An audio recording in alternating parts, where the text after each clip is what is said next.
Hi, I'm Sonia, and I'm part of the team here of Crosstalk 2020.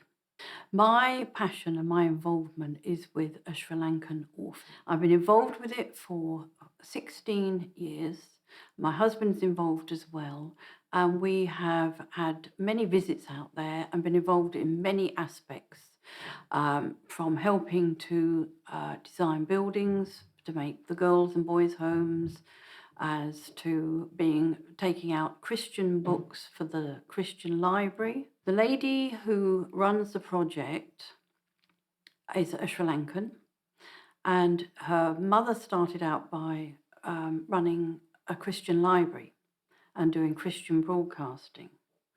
And at the time that this was happening, the director and her sister noticed there were a lot of children on the street that weren't at school, so they would take them into the library to teach them how to read, to get them into school.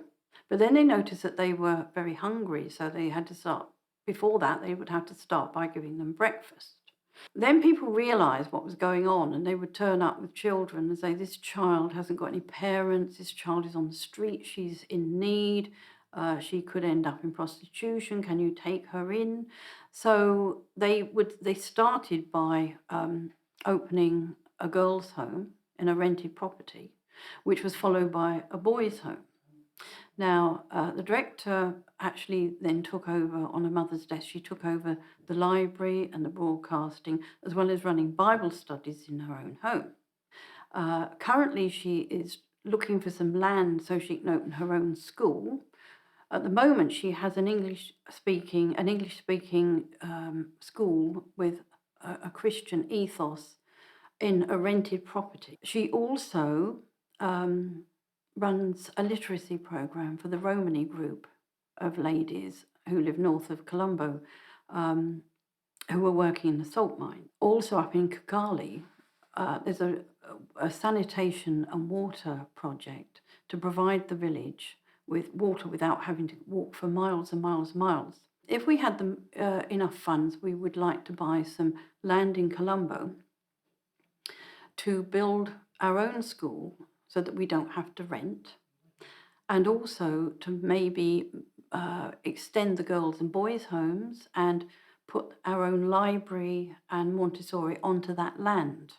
The reason that this is so special is because there's one woman running this, really, obviously with her volunteers and everybody, but she's running it directly by faith and trusting in God for everything. And he does provide for all their needs. And all the funding that comes into the project goes directly to the needs of the children and the project.